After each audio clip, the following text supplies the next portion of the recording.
So I want to document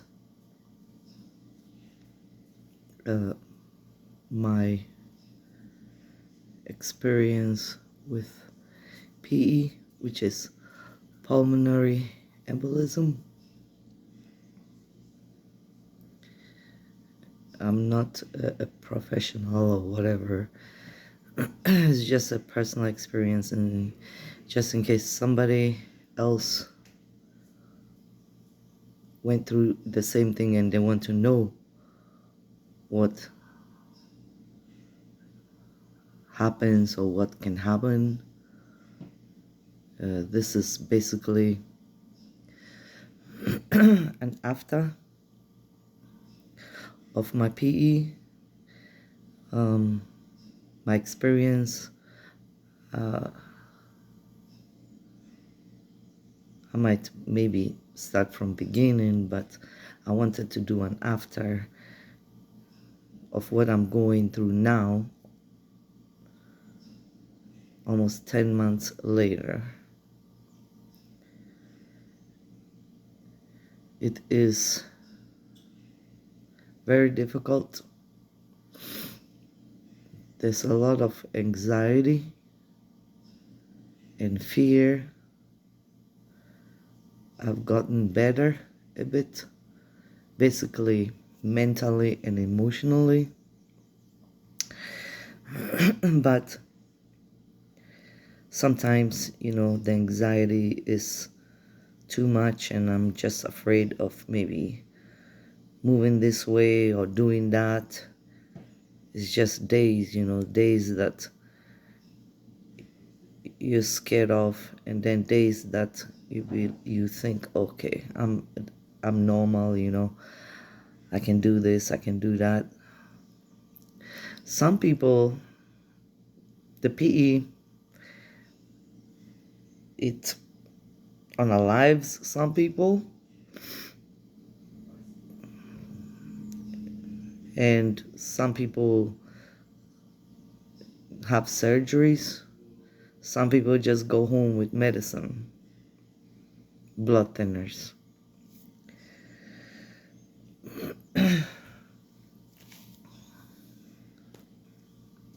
Anyway,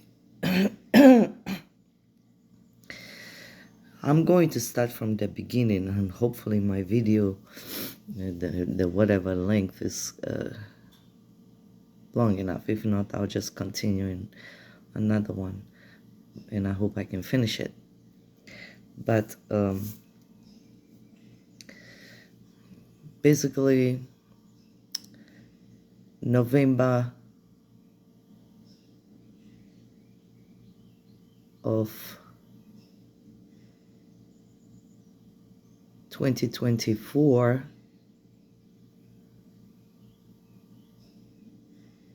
I can't remember. That's one thing that has messed me up after the PE is I cannot remember things.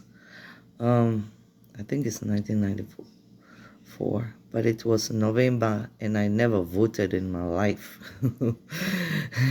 And I decided to go vote because of the situation in Ukraine and stuff, and I don't like war, so I think you can get your answer on who I voted for. So I was just trying to, vote to have a voice and say no war, no war, Anyway, it was November 6th, and I went to the senior citizen place center. That's where they had the voting, and I didn't think, COVID, but yeah, well, on the 9th, I ended up, from the 6th, like, I think 2 days later, I started getting sick, and I went to the ER, and they checked me, and they're like, oh, you have COVID, get out of here, go. I'm like, what do I do? Because it's been a long time since, COVID was, like, very, very, like, important. Everybody knew what to do, and I knew what to do too, but it's been such a long time that I couldn't remember. I'm like, okay, so what do I do? I have COVID, like liquids, whatever. They're like, just go home. So I came home, of course, I passed it on to my son. And we just, basically, I had COVID, on November 9th, 2024. And I had it for a long time, like a month. I couldn't breathe. I lost the sense of smell and taste. But I didn't have any cough or the lungs thing, respiratory thing. I didn't have it. Okay, so skip that. The following year, 2025, on like maybe I think maybe like the 2nd of July 2025, I was doing errands, and it was hot, July in the southwest. It's hot, and I was thinking, oh, I'm dehydrated. I take water with me, but I'm like, I'm dehydrated. So I was feeling, I'm like, maybe I have heat exhaustion. So during the night, I started feeling worse, like that night. So I drank more water, and then I called the 911 people the next day, and they came over, and I told them, I said, hey, do you think I have heat exhaustion? Because I'm like, not feeling well at all. I feel like I have fever and whatever. They're like, probably because it's hot, just keep on drinking water like you do, and if you have a fever or whatever, then you go to the emergency room. I'm like, okay. So they went, and then I tried, like, during the day, like for 3 days, I was like, okay, like the 5th, I know that I went to bed, and I had like a stitch on my side, my right side, like the back of my rib, at the back side of my right side, on the side rib. It was painful. I'm thinking, oh, maybe I slept wrong, so I just tried to slip it away, basically 2 more days, and still feeling like, ugh, I have heat exhaustion, something's wrong. And the pain. Well, then on the 6th in the morning of July 6, 2025, I was feeling like, I couldn't take a breath in, like, I couldn't, it was difficult, it hurt. So I was like, what is that?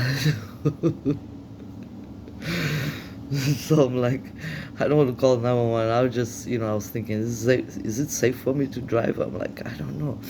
I can't take, like, breath. It hurts. So I wasn't thinking heart attack or, stroke or stuff like that. No, because I wasn't feeling pressure in my pain, my chest. I was just feeling like my side was hurting, and I couldn't take like the breath. So I thought it was like going this way, instead of going that way. So I'm like, I'll call my neighbor, see if she can take me to the emergency room, since I didn't want to drive. And she's like, okay. So she's like, give me like 5 minutes. Well, to me, I felt like 5 minutes. I waited like a minute or 2, maybe 3, maybe 4, maybe 5, I don't know. And I felt like it was a long time. I'm like, you know what? I'm not waiting, because I feel like, oh, I couldn't breathe. It's, So I'm like, I'm just going to drive myself. I took a chance. So I basically drove from the house to the emergency room, which is out of town a bit, it's on the highway. And I went to the emergency room, and I told them, basically what happened. I think it's heat exhaustion, can you do some tests? And why is my side hurting, do I have like, maybe heat exhaustion messed up my stuff inside my body? I don't know. But anyway, they checked me. I went in there about 8 o'clock. Well, maybe 7 in the morning, and they did tests, and everything. And then the doctor comes in. I remember it was like 8 in the morning, 8:30, and he said, "You have PE," and I'm like, "What's PE?" He's like, "You have a blood clot." I'm like, "Oh, so what happens? What is that?" And if he explained anything, I really don't remember. But I know that they hooked me up to the heparin, whatever they call it, the IV blood clot busters or whatever it is, at once. Oh, and they would give me like the oxygen and all that stuff. And it's weird because I don't know if it's due to the PE that I really don't remember what happened, but it's like I really can't remember like bits and pieces of what was happening in the emergency room. I know that I was declining pretty quick, and they were trying to, since they didn't have the what do you call it, professional stuff over there, whatever. They wanted to fly me to uh, the closest city, Albuquerque, and I was in a small town, so they wanted to fly me to the main town, main city, which is Albuquerque hospital over there. But of course, my luck, the weather was windy, so no helicopters, because that's what they do. They fly helicopters, patients, with, something like they fly them. Well, they didn't have, they had the helicopters, but they couldn't fly in that. It was a very windy day. And so I said, well, why can't I, in emergency, I can tell my neighbor or whoever, or maybe the ambulance to take me. And they said, no, you can't. We don't have professionals, to be with you in the. They are not equipped in the emergency, in the ambulance, to transport somebody with, blood clot situation. So it was a long wait. Basically, I know because they kept, they'll come in and tell me, and I remember I probably asked them, hey, what's going on? And my son, of course, my neighbor brought my son over, and he was with me. So they were saying that they are looking, they are still trying to call somebody, to see who can take me, like by air, because I have to be like quick over there. I remember that I was like joking around, but I don't remember, like everything. But basically,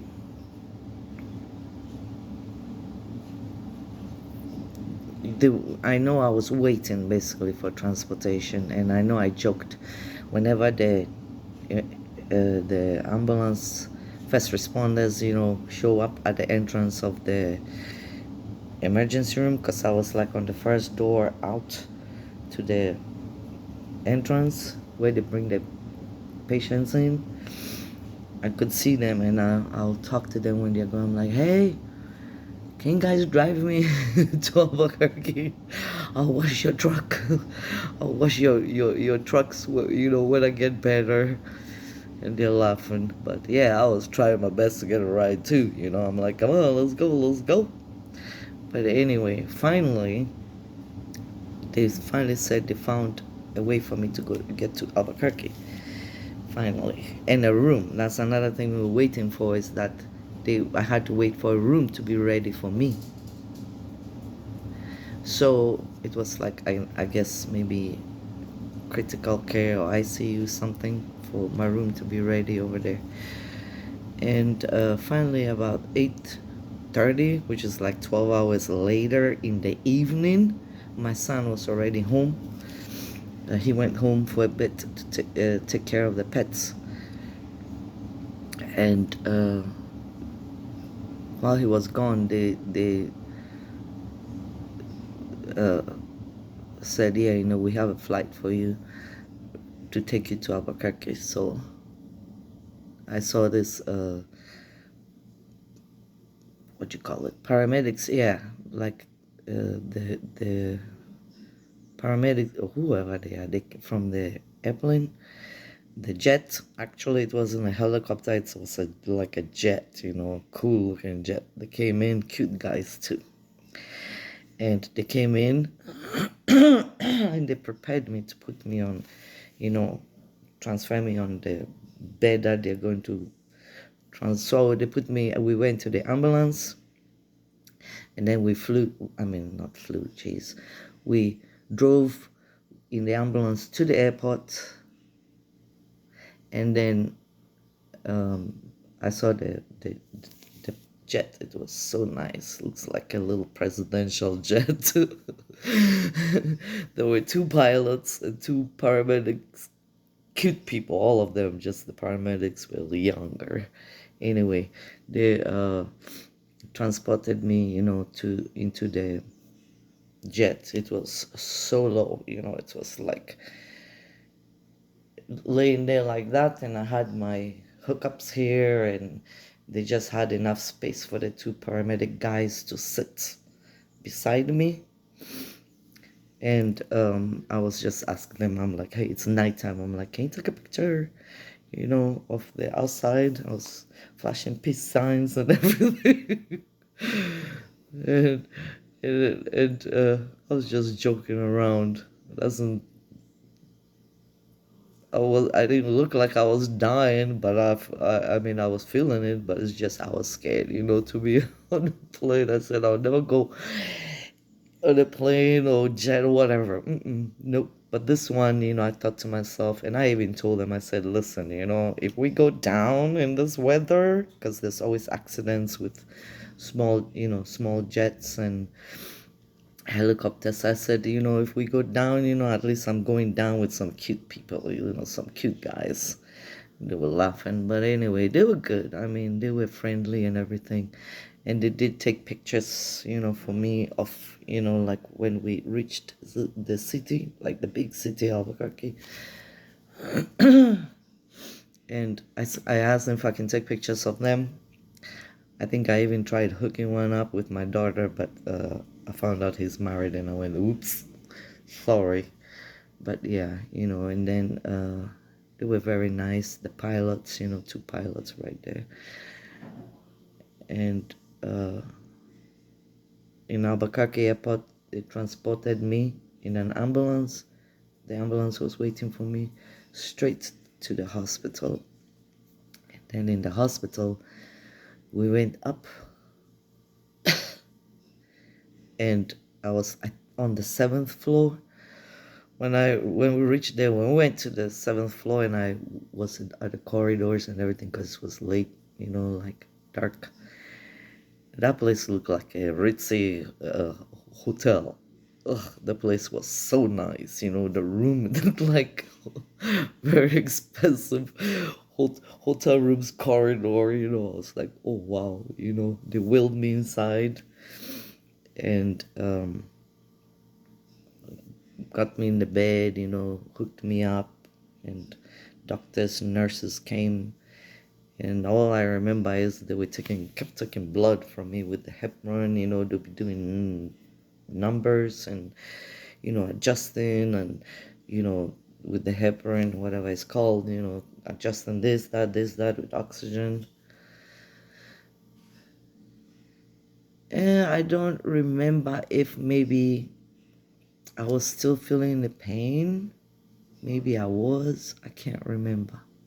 I was so out of it. Even though I was aware, I was like not aware, and it really kind of went away from my mind.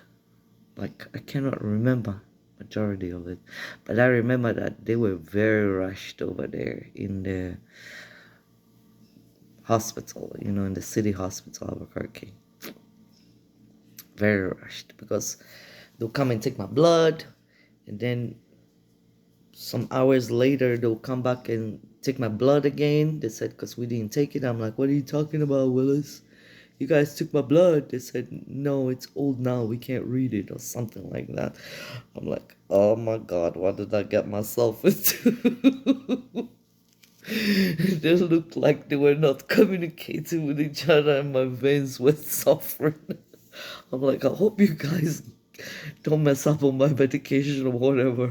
It's scary. But anyway, I tried to be like gutso about it, like, it's okay, I can handle it. But I was like, I don't remember if I was probably just thinking survive. And so all night that way, and then during the night, my daughter, she lives in Georgia, I live in New Mexico. She lives in Georgia. She's like, Mom, you want me to come over? I'm like, I don't even remember looking at my phone, because I remember that people would text me or whatever, but I, I wasn't replying. I don't know why. Maybe I didn't even look at the phone. But yeah, she talked to my son, and I said yes. He had it on speaker. I'm like, yeah, come over. So she flew over that night, like 1 o'clock in the morning at once. And she has 2 children. Don't forget, little babies, 4-year-old, 1-year-old. Oh, 2-year-old, yeah, 2-year-old, 4-year-old, 2-year-old. And, she has a husband, so she left them with him. And she flew over. And she's a very busy woman, because she takes care of her business and her job, She's very busy. But I guess she spoke to her boss, and the boss said, of course, go see your mom. So she flew over, and she went straight to the hospital where I was, and my son was there already because the neighbor brought him that night. They just followed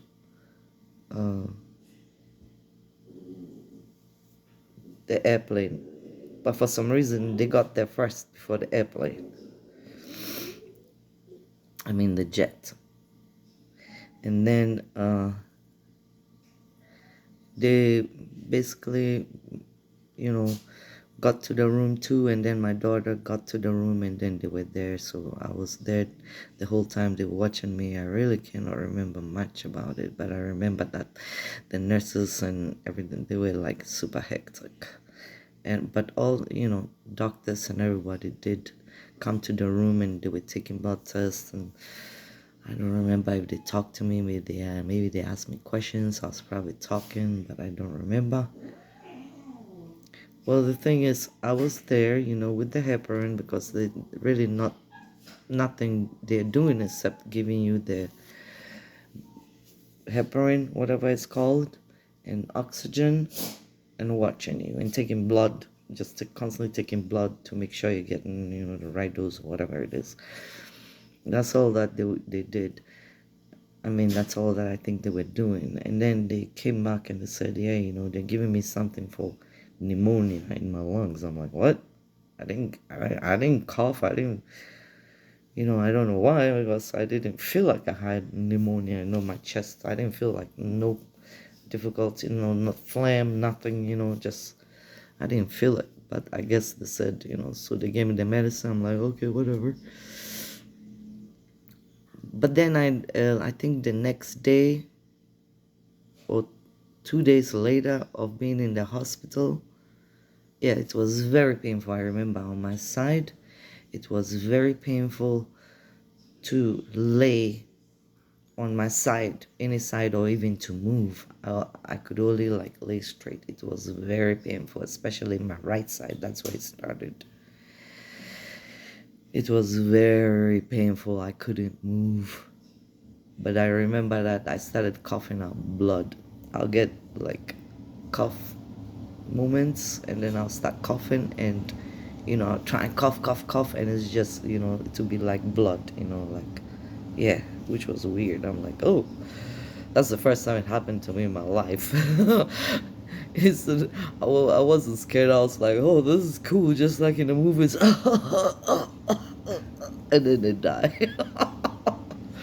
I don't know, oops, the word, but you know, it's just like in the movies to me. I don't know. I was just taking it as an experience, every little thing, I'm like, I might, crook, but,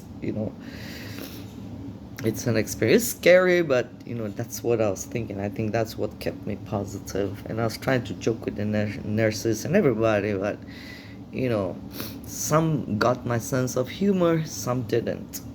And some were actually annoyed and pissed off. They're like, look at you dying, and, just like my daughter, I sent her some of the pictures of what the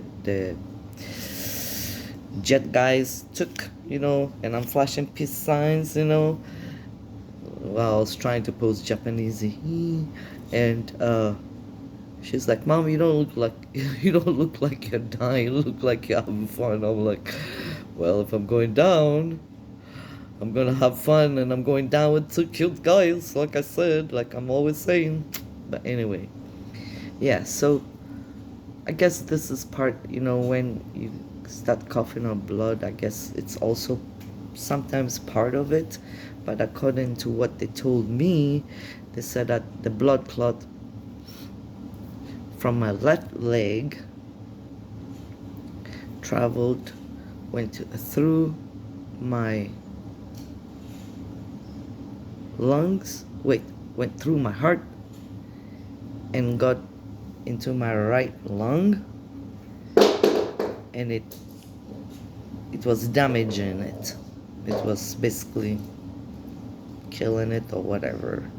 It was like dying. So like my lower lung, the right side, the lower side, it's like they have a word for it. I should have prepared, everything before I started making this video, but I kind of been thinking of doing it, and I'm like, I don't have the patience to be digging through stuff and looking for records and names and everything. But anyway, basically the lower lungs, it showed that, it's like darker, it's like dying or dead or whatever.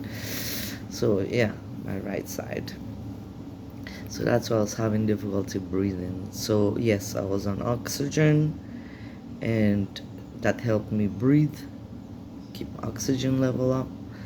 I was also on that drip, and I know they took blood from me. I don't know if it's every hour or every 2 hours. They were also giving me blood thinners tablets, and they were giving me, I had one going in my vein, the heparin whatever, and then I also had, the tablets that I was taking, I think later, like maybe 2 days later. But then they were giving me other tablets too. I don't know what it was, But anyway, yeah. So I was in the hospital, and I know that their communication issue, they were busy there, I don't blame them, but it was scary, I'm like, because I guess they had communication issues. So if something happens, it's dangerous, wrong medication, or do something. But I know that the girls were just running back and forth, the nurses and everything, and I tried to make friends with them, and they were just busy, like I try not to be a nuisance. So because through that, I found out later at the end, like on the day when I was leaving, that you come in, they do a COVID test, and they did one for me, and it was negative, but they forgot to let the people know that it was negative. So the food delivery they were bringing me was for a COVID patient, not, because they forgot to say, oh, she doesn't have COVID. So they were leaving my trays up at the, nurse's counter or whatever, and they, were too busy. So it's been sitting there the whole time. I know I'll tell my kids, hey, go find my food, I'm starving. Because for some reason I wanted eggs, just boiled eggs or whatever, And I was thinking of food, Like the very next day, I'm like, food, I need food. So I was thinking of, you know, I want eggs. I found out later that eggs are very, the best thing for your lungs. If you're sick, your lungs are affected. So I'm thinking, wow, my body was letting me know naturally what I needed to heal my lungs, and that was eggs, because I was just craving eggs for some reason. Just boiled eggs, I don't care, boiled, I don't care. Anything egg. Well, they lost my trays, and they'll find them and they're like, oh, we don't have anything. I'm like, oh, that sucks. So every time, with my trays, they will forget it or go find one and it's old, or they'll bring me a sandwich, they can't find it. And on the last day, I met the woman who was just walking by and said, hey, what's the deal with my food? Why do I keep losing my food here? I don't get food. And she said, oh, we always leave it on the counter because they said you had COVID. I'm like, I don't have no freaking COVID. I'm fine, I have PE, not COVID. She's like, oh, we're sorry. Oh, we're sorry. What do you want for lunch? I'm like, steak. So I was leaving anyway. I was being discharged. I'm like, I'm gonna eat something before I go. So they did finally give me my lunch tray, and I was leaving like 2 hours later on a plate, glass plate, silverware, metal silverware, on a regular thing and regular food. And I was like, oh wow, this is good. I should have been having this like every day since I, was admitted. But, I still ended up having it last day, which is good. It's not bad. But anyway, yeah. So basically, in the hospital, they just told me that, they tried to find out how the clot happened, and I told them, I said, listen, since I was young, skinny young, when I was like in my, maybe like 25 years ago, I had like my left leg problem with it, where to swell up, the back of it to hurt, and I did go to the doctor, in Memphis, Tennessee, and to check my leg, because I thought, hey, it looks like a blood clot. I went there, they said, oh, nothing, it's nothing, it's just, we don't know what it is, but it doesn't show blood clot, so go lift your leg up, rest up, and then hopefully to calm down the swelling, because it was hot, red, and swelling the first time it happened, and that was a very long time ago. And anyway, I did that, and it did go away, and then now and then it to swell up, like if I sit too long, or like in a car. Yeah, sometimes, if I don't know what brings it on, but usually it's if I'm in the car for a bit too long, like a long drive, and then my left leg will just swell up. And I do go to the emergency room and say, well, it's this, it's a blood clot. They said, they always tell me, they check it, they say, nope, no blood clot in there. It's been an ongoing issue where I'm constantly, that leg, I have problem with it, it swells. Even when I came here, to New Mexico, because I've been all over, America, traveling, and I check everywhere, and every time they say no blood clot. So that left leg actually did have a blood clot. Something was wrong. They just said there was nothing wrong, there was no blood clot, but I knew there was a blood clot. Why would my left leg be messing up constantly? As I got older, it got to be, more. But when I was younger, it just come on like maybe once or twice a year, maybe 3 years, and then one time to pop up again. So, yeah, so basically they said, well, that was a blood clot in your left leg, and it traveled through your heart to your right lung and did damage over there. So now you need, therapy. You need to be on oxygen. You need to be taking Eliquis, which I am. They discharged me with 5 mg. I think it is 5, twice a day. And I'm very, precise. I set my alarm on my phone where it goes off, exactly. And I always make sure I take it, never miss the day. Knock on wood, I don't miss a day. But yeah, and then in the hospital, they said basically don't wear socks, compression socks. Some will say wear, some will say don't wear. So that's confusing. It's just like with the walking. For some reason, I do have bad knees, as I got older, like I've had bad knees now and then, younger time, with especially when rain or whatever. And then,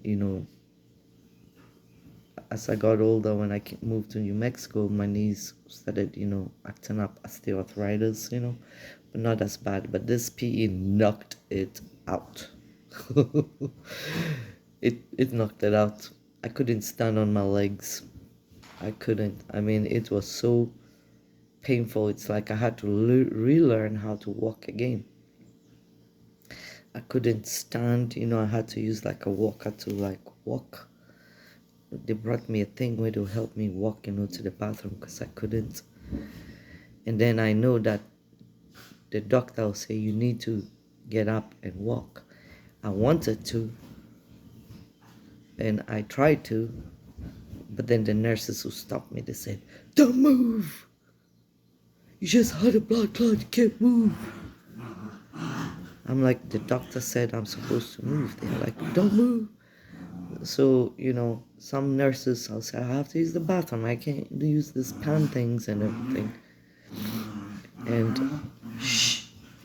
And they'll help me, I know, sometimes to go to the bathroom, to walk to the bathroom. And it was difficult, like I'm out of breath. I had to take like my oxygen tank with me, not oxygen tank, oxygen tank. I had to take it with me and then go to the bathroom. And, I was out of breath, like super, super bad. Like I couldn't breathe. Yeah, and it also, of course, hurt, my side hurt to move. It was very painful for some reason, like my right side. It was very painful. So I was afraid too, like, hey, can I lay on my side? I said, yeah. But I couldn't. Even trying to lay on my side was very painful. But I tried to be comfortable. You can only lay like this. I think I stayed there for like 5 days. And, hold on. Anyway, I'm back. I had to take a bathroom break. And it takes me a long time to walk over there. I walk like a crab from side to side with slow steps that my foot, kind of like slides on the ground. I can't lift my foot. I mean, it's been like, this is April. Let's see. Yeah, it's been like 10 months almost. And I'm recuperating. Still on oxygen. I did stop. I mean, that's one thing. I did stop smoking after I went to the emergency room on July 6th of 2025. I went in, I stopped smoking, of course. Didn't crave it, didn't want it, was in the hospital, came home, didn't crave it, didn't want it. And they kept yapping to me about this, stop smoking, blah, blah, blah. And I'm like, stop telling me, you are the one putting it in my head, because I wasn't even thinking about it. But every time, I talk to them, and smoking, smoke. And, I tried to ignore it for like almost 3 months. I'm like, don't push me, because you're pushing me. You keep bringing up the smoking when I forgot about it, and I'm not even thinking, and I wasn't even craving it. But they kept yapping about it. I'm like, you know what? I'm gonna freaking smoke again. So I mean, that's how it is, you know. Plus it was boring and depressing, and I was anxious after the stuff, you know. 3 months I got so depressed. I'm like, oh, that's when you start thinking life is not worth living, you know. You be like, well, what am I alive for? Why? You know, you have a lot of questions after this happened, and you start really feeling like you're dead, you know. Your body's moving, but you're dead. I know I talked to, you know, the people about it, the nurses and everything, trying to explain to them that I feel alive, but I feel like the life is gone, you know. Like living day to day, you know. And I felt like nothing mattered anymore. Just my pets, you know. Even though I have children now, I'm like, they'll be okay without me. It was just, I was like, really, I felt like a shell after it happened, after from the hospital. And the bad thing is that you get out of the hospital and, you know, you think everything is prepared, but you think everything is prepared, but nothing. You don't know what to do. They just tell you go home, give you oxygen, all that. Quit, Maya. And you don't know, you're like lost, you know. You don't know what to do. So do I do this? What do I do? Where do I start? What, you know, like, how do you restart your life again? And I felt like I didn't get that at all. And I noticed that a lot of people also, because I went and I found, you know, like groups on Facebook to join, and I read that a lot of people also, they let them go without them knowing, you know. So what do I do now? You know, you're left with questions, and, you know, they really don't answer the questions. And that was with me. I was just very lost.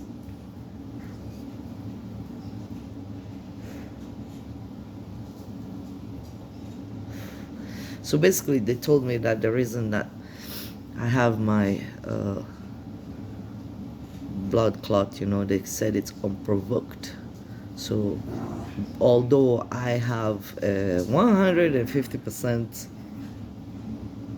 positive, I'm sure that it was caused by the COVID I caught, because it happened it happened at like 6 months, you know, exactly to the day, you know.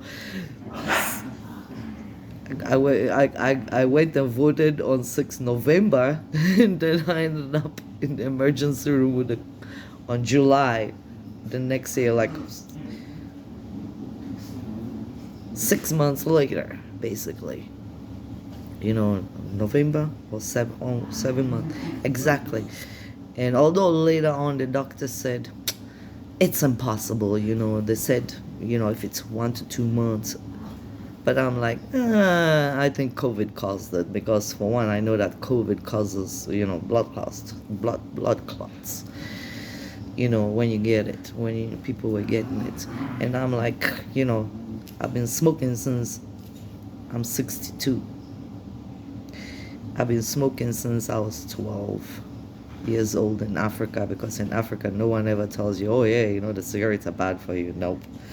I've been smoking. I was a heavy smoker, kind of lightened up, and I've been smoking the whole time. No COPD, nothing, you know. My lungs are always clear and pink, they said. And even my doctor joked. He said, you're gonna be one of these old Chinese ladies walking with a cigarette in your hand. I'm like, yeah, probably. I hope so. But yeah, you know, that's like my vice, you know. The only bad thing I have is smoking cigarette. That's it. I don't bug nobody. I don't bother anybody. You know, that's the only thing I do is drink coffee and smoke my cigarettes. And I know that, you know, smokers are ostracized and, oh, you this, but it goes through here and goes through here. It doesn't bother me. You know why? a long time ago, almost everybody smoked. They smoked in grocery stores, they smoked in doctor's office, the doctor offer you a cigarette. They smoked everywhere, even in McDonald's. Maybe the old timers who remember, they had those McDonald's ashtray, smoking section, and I think it was sections. I don't remember. I think later on it started having sections, but they had those metal McDonald's ashtrays, so the glass ones, everywhere. And kids were raised with it. And what happened? Those kids grew up and they basically outlived and are still outliving the younger generation who are like, ew, ew, ew. That's my choice. That's my choice. That's how I feel. You're in this world, something's gonna take you out. Anything can take you out. And if I had a problem with cigarettes already, that would have been giving me problems already due to smoking. But I always thought, I'd like to stop one day, but I wasn't ready. And so when I did stop, the doctors were constantly, whoever I was talking to, my nurses, therapists, whatever, were telling me, cigarette, the smoking. And I'm like, keep bringing it up. You're just pushing me to go light up another one, And they did. Finally, I said, whatever, I'm just going to freaking smoke cigarettes. I don't smoke pot. I don't do drugs. I'm even afraid to take Tylenol. And my puppies are going crazy. They're running back over there.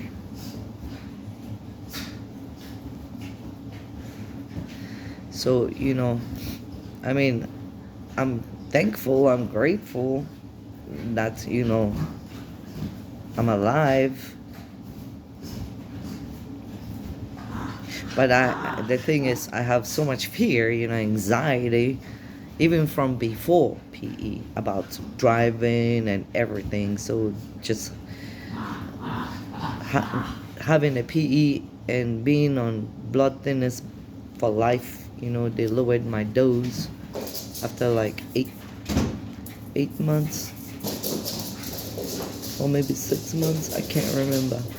But I saw the pulmonologist and he said, blood clots, it's just scarring left. The one in my leg, is gone, just scarring, which is very painful. So you feel like, oh my God, it's another blood clot. I had to run one time to the emergency room because I was walking from the parking lot, walking from my car to the entrance, and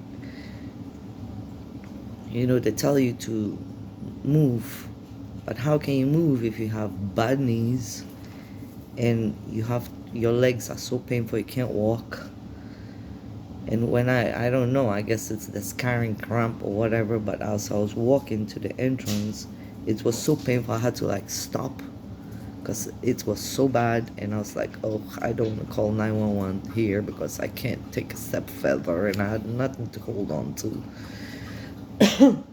But I still went into Walmart, and I'm like, I'm gonna walk it away, save it to go away. I got what I needed in Walmart, and I went straight to the emergency room. Check my leg. This happened. They checked it. They said there's no blood clot. It's just the scarring. I guess it makes you feel, the pain and everything makes you feel like you have a blood clot. It's scary, it's like every time I feel a pain on my side, I'm like, oh, is that it? Is it happening again? And my son tries to tell me, Mom, you just sleeping, probably sleeping on the wrong side. Many times the anxiety hits you, and if you have no one, I'm sure a lot of us survivors have gone many times to the emergency room, because we thought it was it, happening again, or something is happening, because I know that it causes a lot of anxiety. Why? Because I'm going through it. I had it on July 6th. This is April, is it April 19th or April?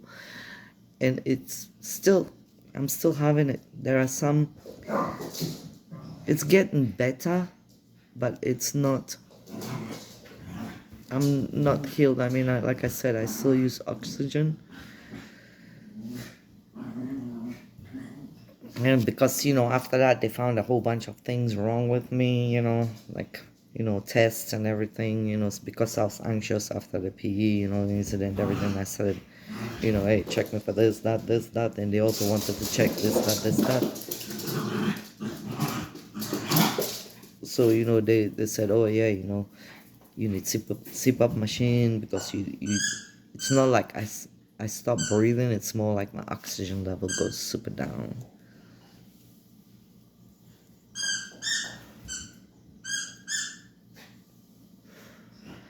So, they lowered my oxygen level, to, the dosage, whatever it is. But I also it has to go through a CPAP, so I'm like, okay.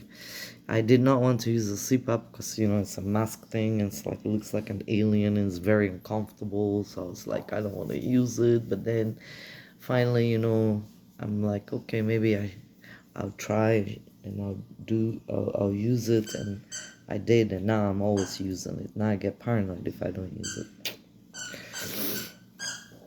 The oxygen goes through it. But, the anxiety is still there. Sometimes the pain in the leg is still there. It's because of the scarring. And they said, be careful, like you can bleed easy. And that's something that I was afraid. I'm more afraid of bleeding inside, internally, than the outside. And at first I thought, oh yeah, if I slice myself, by mistake in the kitchen, I'll probably have blood going everywhere, gushing. No, I don't even know. I was like, are the blood thinners working? Because I'm not bleeding everywhere. It's like less than, the way it was before that, I was taking blood thinners. I'm like, what the heck, where's the blood? It's supposed to be bleeding everywhere. And they said, no, it's not gonna go crazy bleeding everywhere. But the only thing that I don't mind being on the medicine, but I just wanted to say that quit. Anything can provoke. So when I went to see my hematologist finally, he said that I also told him, I said, I think COVID is the one that brought on the blood clot. And he said, no, he said, because the timeline, it's 7 months. And I'm like, I don't know, but I let him think he's winning. I knew, it's like blood clot. Because like I said, I've been smoking and, having this for a long time and, no problem. I didn't have any surgery or whatever. Also, they did say that, my lifestyle, which is sedentary, which is basically not moving. But then if you're old and your knees hurt and you have no life, how are you going to move around? You need money wherever you go, to move around. I mean, if you only have Walmart here, you can't go to Walmart and walk around and not buy something. And sometimes, I'm broke. So, well, I'm broke most of the time. But, when I go get groceries or something, then I walk around. I'll be leaning on the cart and walking around. And I thought I was doing just the basic things like I used to do chores before the PE. I was doing chores, around the house like normal person. But, it just came on. That's why I thought maybe it's the COVID. Since I never had COVID before, that was the first time I had it, 2024. And so,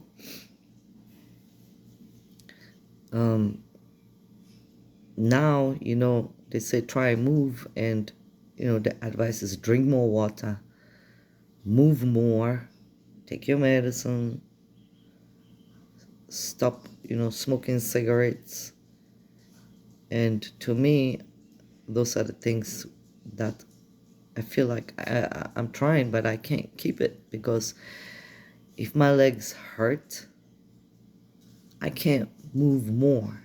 I mean, I had to have physical therapists come to the house to help me lift my leg up and to take steps, because it's like the PE knocked out my legs. I mean, I couldn't move my legs. It was hard for me to take a step forward, even without oxygen. It was just without oxygen, it was like 2 months. I guess the anxiety also, messes with your brain. But yeah, I couldn't even leave the house for like 2-3 months, because I was afraid to go anywhere without my oxygen, even in the house. I was carrying my little metal canister with me, the thing on wheels, breathing in. Finally, I started kind of like, I don't know what happened, but I started healing, started telling myself that, hey, I can do it, and start breathing. So now I do use the oxygen, but it's only when I'm sleeping, because when I'm awake, but of course, if I walk around, in the house, yes, my heart rate goes up. I don't know about my oxygen levels, probably goes high, but everything goes up, like the high blood pressure and all that stuff, so it's like I have to sit down. I can't do things like I used to. Like, I can't kneel down, I can't bend, because my knees, it's like I can't. There's a lot of things, like getting in the shower, and just a lot of things. It's like suddenly, I became a cripple. And that sucks, because I'll see women my age, older women than me, and they are walking like this to the store, wherever they're going.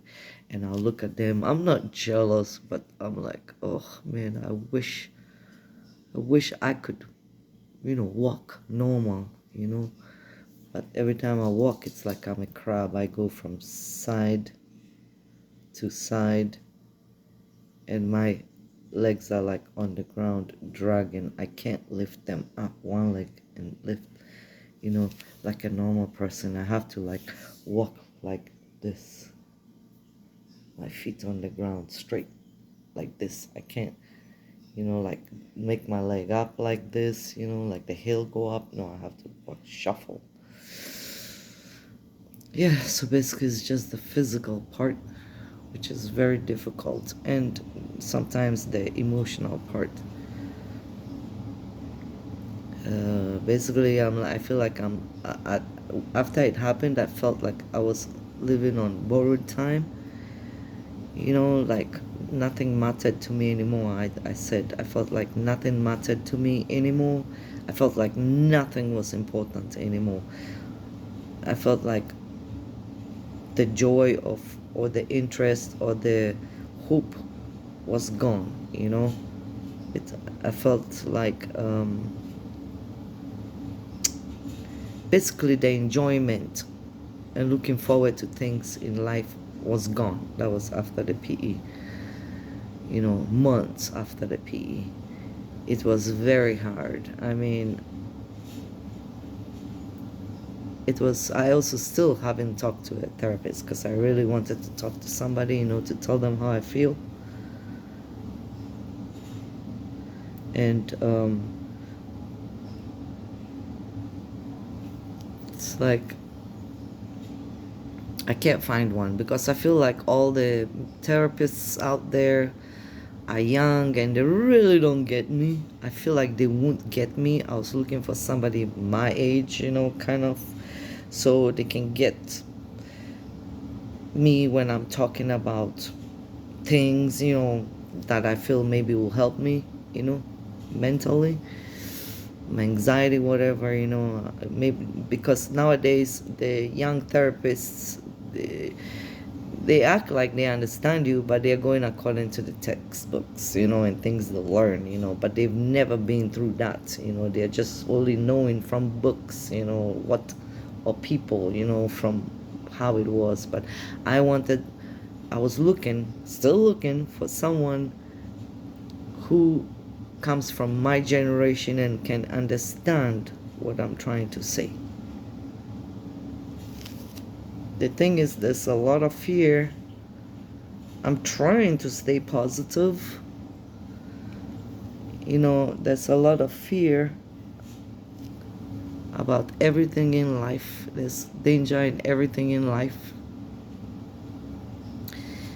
And anything can happen to you anyhow. I know that, okay, I'm still smoking. I can't move much because of my knees, but I know I'm trying. The water situation, I have I retain fluids even though I take medication for it. But some doctors will say don't drink more than you have to. Some will say, drink a lot of water. And I'm like, what do I do if I drink a lot of water? Then my feet get all swollen. I hold a lot of water. So I'm just going, sometimes I'll feel to drink a lot of water and I'll drink the water. And if I don't, then I don't. And if I try and overdo it, I can tell. I'm like, okay, I should just not drink too much water. But I know that I'm trying the best that I can.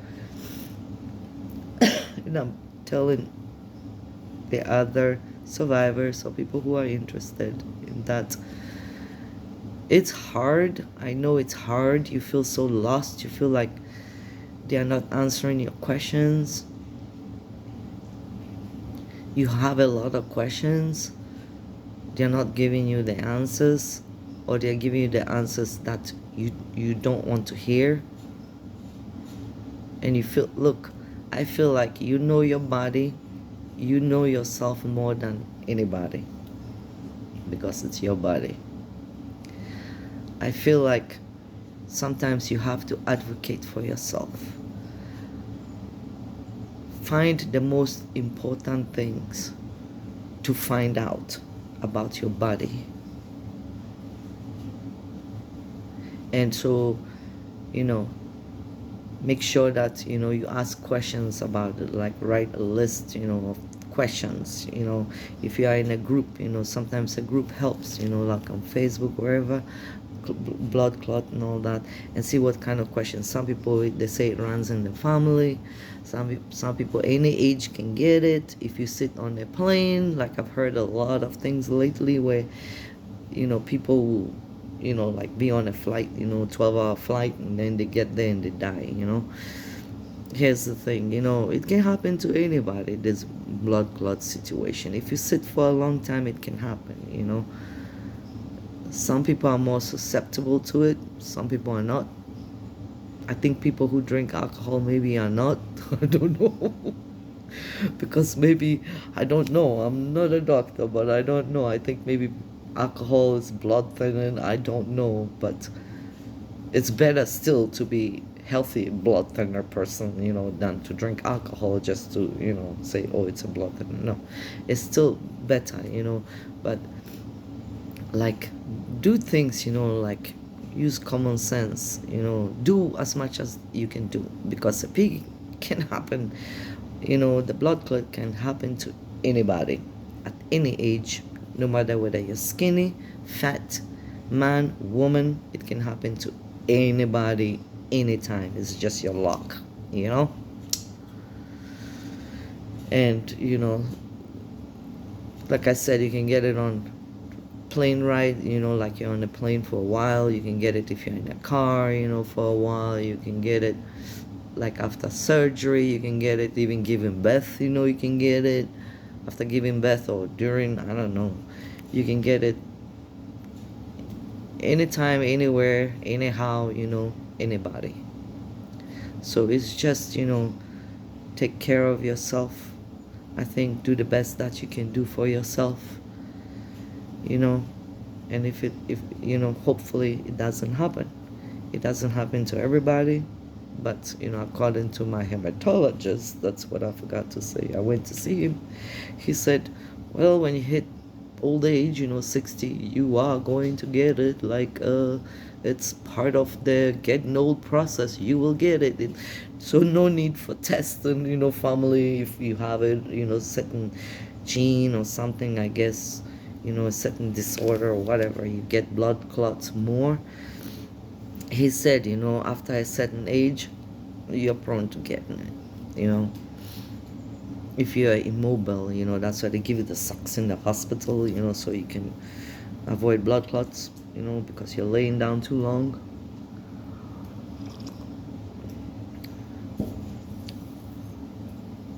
And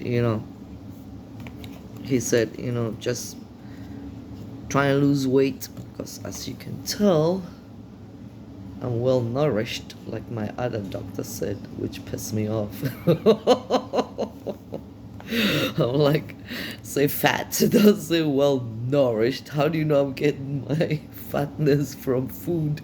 Maybe I'm getting it from medicine. Maybe I'm getting it from something. Why say well nourished? How do you know what my nourishment is?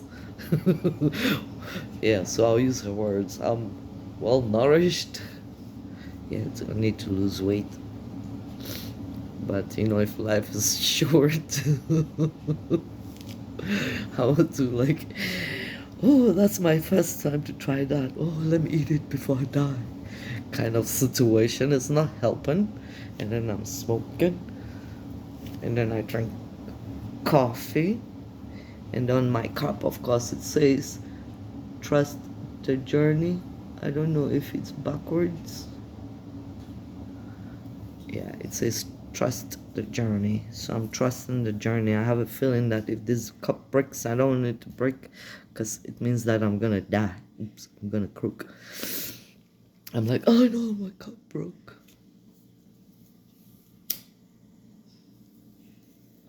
So now I'm just sitting here waiting for anything to happen. But I was waiting after the PE for, like, okay, I'm just waiting to croak, because something's gonna happen, and it's very scary.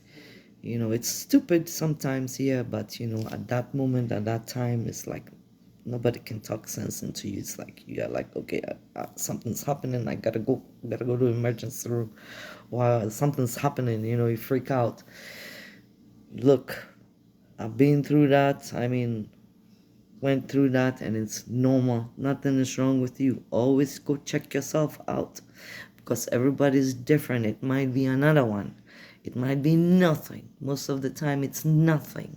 It's just anxiety, but you need to be rest assured. You need somebody to tell you that it's fine, it's clear, it's okay to panic. So just go, and don't be shy, don't be embarrassed. It's better to be safe than sorry. Look, if I thought it was heat exhaustion the whole time, and that stitch on my side was just me sleeping wrong, and I did not go to the ER, I probably would have died. Since I always go to the ER, they know me too well over there. But I like to go check it out, I like to check it out. So it's a good thing that I went, and I saved my own life. Although I'm not saving it now, but that is also my choice. So, I know that this video is a little bit long, but I just wanted you to know about my experience. There's a lot more that I want to talk about and share. Maybe this is for me, maybe this is for my children. It helps me talk about it to help my children, maybe see me, if this is the only video I make, for my children, when at least they get to see me, and if you are interested, I mean, if you have any questions, you can ask. I don't know how all these things work, but I'll try, and if you have questions, I'll try and read. Don't bother insulting me, because nothing Nothing phases me. Nothing. Nothing phases me. Nobody out there can insult me. You can say anything you want. It just goes here, there, it goes here, it goes through the other. I don't care. So good people, bad people, I don't care. If you are interested, I hope that my experience kind of made you understand a little bit. If you have any questions, because I'm sure that I didn't cover a whole bunch of stuff. I'm kind of trying to stay on track, but I do ramble and go out of my what I intend to say because my brain still doesn't work good. I thought I had good memory, but after this PE, a lot of things have changed. So, I hope that you kind of have an idea, what happened. Plus, I did go looking for people's experiences, on YouTube, and I really didn't find too much. I know that there are some lucky people who actually took videos and photos and everything of their time there and the whole experience and everything, but me, the last thing I don't do like YouTube videos and stuff like that, so that wasn't in my mind. I should have. But I didn't think about it. I should have. Things like that. It's just when I travel also, like all the way across from America, from Georgia to Phoenix, Arizona, car, by myself, old lady, I should have been taking, videos and stuff of places I stopped and my experience, but I didn't think about it, After the fact, it hit my head. I'm like, well, what the heck, The interesting things, I kind of like miss the Kodak moments and videos and stuff. So, you know.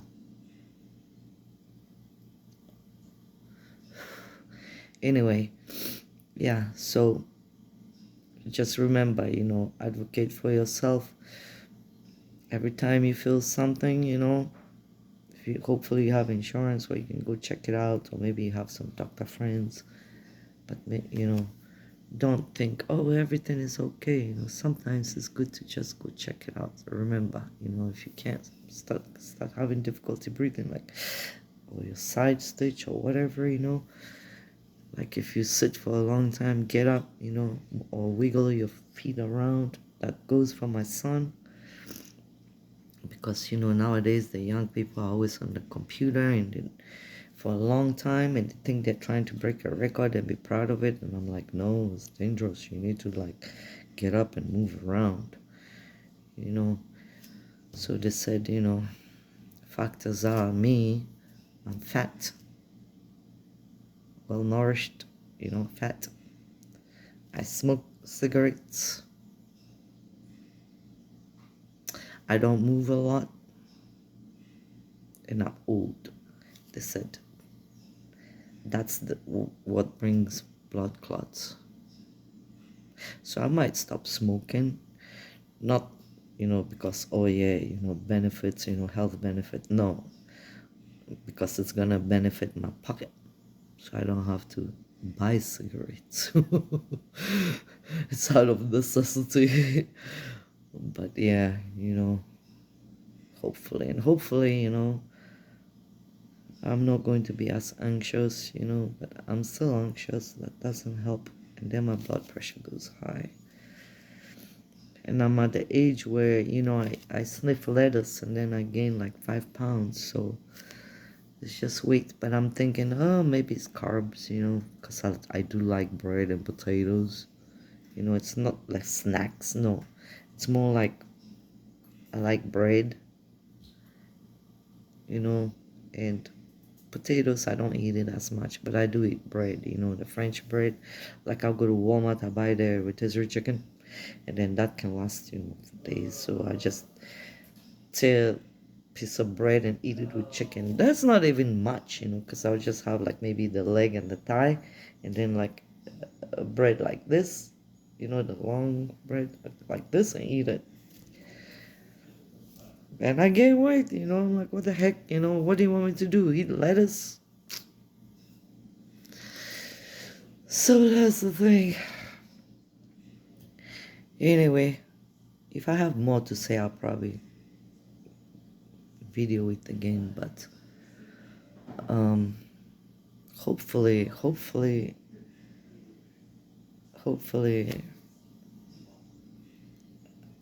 I said as much as I could, and hopefully this video is okay. I'm not a pro, it's just my personal experience that I wanted to record, and if anybody's interested, just watch it. If you have any questions, like I said, just ask, and if I can find it, I will answer. I'm not a doctor, I'm just going to go by my personal experience, and that's it. So I wish everybody the best. Life is short. Think carefully, wisely. Try not to overthink everything.